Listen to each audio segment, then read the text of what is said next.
So BSF head constable അതുപോലെ തന്നെ ASI പോസ്റ്റിൽ നമ്മൾ അപേക്ഷിച്ച ഉദ്യോഗാർത്ഥികളുടെ പരീക്ഷ ഫിസിക്കൽ കഴിഞ്ഞിട്ട് വരുന്നുണ്ട്. അപ്പോൾ അതിൻ്റെ ഭാഗമായിട്ട് നമ്മൾ ചെറിയ രീതിയിൽ ക്ലിറിക്കൽ ആപ്റ്റിറ്റ്യൂഡിൻ്റെ കുറച്ച് ചോദ്യങ്ങൾ നോക്കി പോകുന്നുണ്ടായിരുന്നു. സോ അങ്ങനെയുള്ള സെഗ്മെൻറ്റിൻ്റെ പുതിയൊരു വീഡിയോ ആണ് നമ്മളിന്ന് നോക്കുന്നത്. ഏകദേശം 3 ക്വസ്റ്റ്യൻസാണ് ഇന്ന് നമ്മൾ ഡിസ്കസ് ചെയ്യുന്നത്. സോ ക്ലിറിക്കൽ ആപ്റ്റിറ്റ്യൂഡിൽ നമുക്ക് പല ചോദ്യങ്ങൾ, റീസണിങ്ങിൽ വരുന്ന ചോദ്യങ്ങൾ വരെ നമുക്കിവിടെ എക്സ്പെക്റ്റ് ചെയ്യാനായിട്ട് സാധിക്കുന്നതാണ്. ഈ ചോദ്യം, ഒന്നാമത്തെ ചോദ്യം നിങ്ങൾക്ക് റീസണിങ്ങിലോ അല്ലെങ്കിൽ ക്ലിറിക്കൽ ആപ്റ്റിറ്റ്യൂഡിലോ വരും. കാരണം ഫില്ലിംഗ് ദി ബ്ലാങ്ക്സ് സീരീസിലൊക്കെ വരുന്ന ചോദ്യമാണിത്. സോ ഫസ്റ്റ് ചോദ്യം നമുക്ക് നോക്കാം. Select the combination of the letters that when sequentially placed in the gaps of the given letter series will complete the series complete ചെയ്യുന്നത് ഓപ്ഷനിൽ നിന്ന് ഏതാണെന്നാണ് ചോദ്യം. ഇതെങ്ങനെ ചെയ്യാമെന്ന് ഞാൻ പറഞ്ഞുതരാം. വളരെ എളുപ്പമാണ്. ആദ്യം നമ്മൾ തന്നിട്ടുള്ള ഈ ഒരു ഓപ്ഷൻ, അതായത് തന്നിട്ടുള്ള ഈ ഒരു ആൻസർ ഫിഗർ എന്ന് നമുക്ക് പറയാം, ഇതിലേക്ക് നമ്മൾ നോക്കണം. എന്നിട്ട് നമുക്ക് ഓപ്ഷനിലേക്ക് നോക്കി ഇത് കണ്ടുപിടിക്കാം. ആദ്യം നമുക്ക് വേണ്ടത് സി കഴിഞ്ഞിട്ട് അടുത്തത് ഏത് വരും എന്നാണ് നോക്കേണ്ടത്. ബി ആണ് വരുന്നത്. അപ്പോൾ സ്റ്റാർട്ടിങ്ങിൽ ബി വരുന്ന ഏതൊക്കെ ഓപ്ഷൻ ഉണ്ടെന്ന് നമുക്ക് നോക്കാം. എ വരുന്നുണ്ട്, ബി വരുന്നുണ്ട്, സി വരുന്നുണ്ട്, പക്ഷേ ഡി വരുന്നില്ല. ഡി നമുക്ക് എന്ത് ചെയ്യാം? കുത്തിക്കളയാം, എലിമിനേറ്റ് ചെയ്ത് കളയാം. അടുത്തതായിട്ട് നമുക്ക് വരേണ്ടത് ഡി കഴിഞ്ഞിട്ട് ഏത് വരുമെന്നാണ് നമുക്ക് മനസ്സിലാക്കേണ്ടത്. ഡി കഴിഞ്ഞിട്ട് വരുന്നത് വീണ്ടും ഡി തന്നെയാണ് വരുന്നത്, നിങ്ങൾക്ക് കാണാൻ പറ്റും.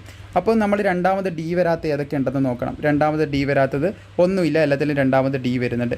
ഇനി ബി കഴിഞ്ഞിട്ട് എന്താണ് വരുന്നത് നോക്കണം. ബി കഴിഞ്ഞിട്ട് നമുക്ക് ഇവിടെ കാണാൻ സാധിക്കും, ബി കഴിഞ്ഞിട്ട് പിന്നെയും വരുന്ന ഡി തന്നെയാണ്. അപ്പോൾ മൂന്നാമത് ഏതിലൊക്കെയാണ് ഡി വരാത്തത്? എയിൽ ഡി വരുന്നില്ല, കട്ട് ചെയ്യാം. ബിയിൽ ഡി വരുന്നുണ്ട്, അതുപോലെ തന്നെ സിയിൽ ഡി വരുന്നില്ല. ആൻസർ കിട്ടിക്കഴിഞ്ഞു, ബി ആണ് ആൻസർ. ഇത്ര സിമ്പിളായിട്ട് നമുക്കിത് കണ്ടുപിടിക്കാം. പിന്നെയും നമ്മൾ ചെക്ക് ചെയ്ത് പോകണമെന്നില്ല, സമയം വേസ്റ്റ് ആയിരിക്കും. നമ്മൾ പെട്ടെന്ന് എന്ത് ചെയ്യുക, ഇങ്ങനെ ആൻസറിലേക്ക് എത്തിച്ചേരാനായിട്ട് സാധിക്കുന്നതാണ്. നമുക്ക് നെക്സ്റ്റ് ക്വസ്റ്റ്യനിലേക്ക് കിടക്കാവുന്നതാണ്. ഇവിടെ നിങ്ങൾക്ക് കാണാൻ സാധിക്കും ഒറിജിനൽ അതുപോലെ തന്നെ കോപ്പി എന്ന് പറഞ്ഞിട്ട് ഒരു സെൻറ്റൻസ് കൊടുത്തിട്ടുണ്ട്. ഡൽഹി ഗ്രീൻ പാർക്ക് 16 ലോഹി കോളനി സെക്ടർ 3 രോഹിണി ഡൽഹി, ഒരാളുടെ അഡ്രസ്സ് പോലെ സംഭവമാണ് കൊടുത്തിട്ടുള്ളത്.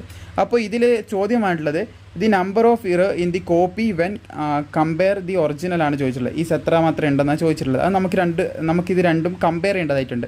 അപ്പോൾ ആദ്യം തന്നെ ഡൽഹി ഇത് ഒറിജിനലാണ്, ഇവിടെയുള്ള ഒറിജിനലും ഇത് കോപ്പിയുമാണ്. അപ്പോൾ കോപ്പിയിൽ എത്ര മിസ്റ്റേക്ക് ഉണ്ടെന്ന് നമ്മൾ കണ്ടുപിടിക്കേണ്ടത്. അപ്പം ഡൽഹി ഗ്രീൻ, ഒന്നാമത്തെ മിസ്റ്റേക്ക് നമുക്കിവിടെ കാണാൻ സാധിക്കും. ഗ്രാൻ എന്നാണ് ഇവിടെ എഴുതിയിട്ടുള്ളത്, ഇവിടെ ഗ്രീൻ ആണുള്ളത്.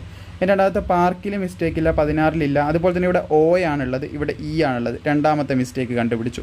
പിന്നെ കോളനി അവിടെ കാണുന്നില്ല. പിന്നെ സെക്ടറിൽ കണ്ടോ, ഇവിടെ ഇത് നമുക്ക് സിലബസിലുള്ളൊരു ഭാഗം തന്നെയാണ്. സിലബസിലുള്ളൊരു ഭാഗമാണ് നമ്മൾ മാച്ചിങ് ഐഡൻറ്റിഫൈ. അതുപോലെ തന്നെ നമുക്ക് ഓഫീസ് വർക്കിലൊക്കെ വരുന്ന നമ്മുടെ ട്രേഡുമായിട്ട് റിലേറ്റ് ആയിട്ടുള്ള ചോദ്യങ്ങളാണല്ലോ ഇവിടെ കൂടുതലും വരുന്നത്.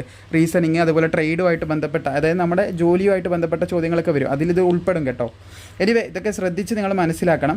അപ്പോൾ ഇവിടെ മൂന്നാമത്തത്, ഇവിടെ സെക്ടർ എന്നുള്ളത് SE ആണ്, ഇവിടെ A ആണ് കൊടുത്തിട്ടുള്ളത്. പിന്നെ 3, അതുപോലെ രോഹിണി ഓക്കെയാണ്, ഡൽഹി ഓക്കെയാണ്. പിന്നെ 11-0095 ഇന്ത്യ. 3 തെറ്റുകളാണ് ഞാൻ കണ്ടുപിടിച്ചിട്ടുള്ളത്. നിങ്ങൾക്ക് ഇതിൽ കൂടുതൽ തെറ്റുകൾ വീഡിയോയിൽ കാണാൻ പറ്റുന്നുണ്ടെങ്കിൽ നിങ്ങളത് എന്ത് ചെയ്യുക, ഒന്ന് കമൻറ്റ് ചെയ്തേക്കുക. 3 തെറ്റുകൾ. 3 എവിടെ ആൻസറിൽ? 3 ബി ആണ് ഇതിൻ്റെ ശരിയായിട്ടുള്ള ഉത്തരമെന്ന് നമുക്ക് മനസ്സിലായി. ഇനി അടുത്ത ചോദ്യത്തിലേക്ക് കിടക്കാം. അടുത്ത ചോദ്യം എന്ന് പറയുന്നത്, ക്വസ്റ്റ്യൻ വായിച്ച് നമ്മൾ സമയം കളയുന്നില്ല. അതായത് ഇവിടെ കൊടുത്തിട്ടുള്ള നമ്പേഴ്സ് ഇല്ലേ, ക്വസ്റ്റ്യൻ വായിക്കണ്ടെങ്കിൽ വായിക്കാം. In the question some numbers are given the first line and letter are given the second line. അത് നമ്പറും അതുപോലെ തന്നെ ഇതും തമ്മിൽ ഇൻ്റർചേഞ്ച് ചെയ്തിട്ടാണ് ഉള്ളതെന്നാണ് പറഞ്ഞു വരുന്നത്. Number are coded for letter and letter are coded for number. നമ്പറിന് ലെറ്ററായിട്ടും ലെറ്ററിന് നമ്പറായിട്ടും കോഡ് ചെയ്തിരിക്കുന്നു. അങ്ങനെയാണെങ്കിൽ ഈ ചോദ്യത്തിൻ്റെ ആൻസർ എന്താണെന്നാണ് നമ്മൾ കണ്ടുപിടിക്കേണ്ടത്. എങ്ങനെ ഇതിൻ്റെ ലെറ്റർ കോഡിൽ നമ്മൾ ചെയ്യാൻ പറ്റുമെന്നാണ് ചോദിച്ചിട്ടുള്ളത്. വളരെ സിമ്പിളായിട്ട് നമുക്ക് ചെയ്യാനായിട്ട് പറ്റും. ചിലർക്ക് മനസ്സിലായിട്ടുണ്ടാവില്ല, ഒന്നുകൂടെ പറഞ്ഞുതരാം. You are to choose the correct code from the among the given answer for each question. കുറേ അധികം ക്വസ്റ്റ്യൻസ് ഉണ്ടായിരുന്നു, നമുക്ക് ഇത് മാത്രം നോക്കാം. അതായത് ഇവിടെ നമ്പറല്ലേ ചോദിച്ചിട്ടുള്ളത്. നമ്പറിൻ്റെ നമുക്കിത് പ്രീവിയസ് ഇയർ ക്വസ്റ്റ്യൻ ആണ് കേട്ടോ. ഒരു ക്വസ്റ്റ്യൻ തന്നിട്ട് അതിൻ്റെ അടിയിൽ ഇതുപോലെ കുറേ അധികം ഇതുണ്ടായിരുന്നു, അതിൽ നിന്നെടുത്തൊരു ക്വസ്റ്റ്യനാണിത്. സോ ഇവിടെ നിങ്ങൾക്ക് കാണാനായിട്ട് സാധിക്കുന്നതാണ്, ഇവിടെ ഇപ്പം തന്നിട്ടുള്ള നമ്പറാണ്. അപ്പോൾ അതിൻ്റെ ഈ ലെറ്ററിക്കലായിട്ടുള്ള കോഡ് എന്താണെന്നാണ് നമ്മൾ കണ്ടുപിടിക്കുന്നത്. ലെറ്റർ ആയിട്ടുള്ളത് എന്താണെന്നാണ് നമ്മൾ കണ്ടുപിടിക്കേണ്ടത്. അപ്പോൾ ആദ്യം വന്നിട്ടുള്ളത് 9 ആണ്. 9ൻ്റെ കോഡ് എന്താണ് നമുക്കിവിടെ നോക്കിയാൽ മനസ്സിലാവും, പി ആണ്. അപ്പോൾ ആദ്യം പി വരാത്തത് ഏതാണ്? ഇതിൽ പി ഇല്ല, ഇതിൽ പി ഇല്ല, ഇതിൽ പി ഇല്ല. സി ആണ് റൈറ്റ് ഓപ്ഷൻ. വളരെ എളുപ്പമായിട്ട് നമുക്ക് ചെയ്യാൻ പറ്റും. ഇനി ഇതേ ചോദ്യം നമുക്ക് മറ്റൊരു രീതിയിൽ വരും. ഫോർ എക്സാമ്പിൾ @y അതുപോലെ #, പിന്നെ സ്റ്റാർ ഇത് തന്നിട്ട് ഇതെങ്ങനെ നമുക്ക് കോഡ് ചെയ്യാൻ സാധിക്കും, ഇതിൻ്റെ കറക്റ്റായിട്ടുള്ള എന്ത് വരും എന്ന് ചോദിക്കും. അപ്പോൾ @ൻ്റെ 1 വരിക, അതുപോലെ വൈൻ്റെ 2 വരിക, പിന്നെ #ന് 3 വരിക, സ്റ്റാറിന് 8 വരിക. അപ്പോൾ 1, 2, 3, 8 എന്നായിരിക്കും ആൻസർ വരിക. അപ്പോൾ അത് അങ്ങോട്ടും ഇങ്ങോട്ടും മാറ്റിയെടുത്തെന്ന് മാത്രമേ ഉള്ളൂ. വളരെ എളുപ്പമായിട്ട് നമുക്ക് ചെയ്യാൻ പറ്റും. സോ ഇത്ര ക്വസ്റ്റ്യൻസ് ചെയ്യുന്നുള്ളൂ. വീഡിയോ യൂസ്ഫുൾ ആകുന്നുണ്ടെങ്കിൽ ലൈക്ക് ചെയ്യണം. അതുപോലെ തന്നെ എന്തെങ്കിലും സംശയങ്ങളും കാര്യങ്ങളൊക്കെ ഉണ്ടെങ്കിൽ നിങ്ങൾക്ക് കമൻറ്റ് ചെയ്ത് ചോദിക്കാവുന്നതാണ്.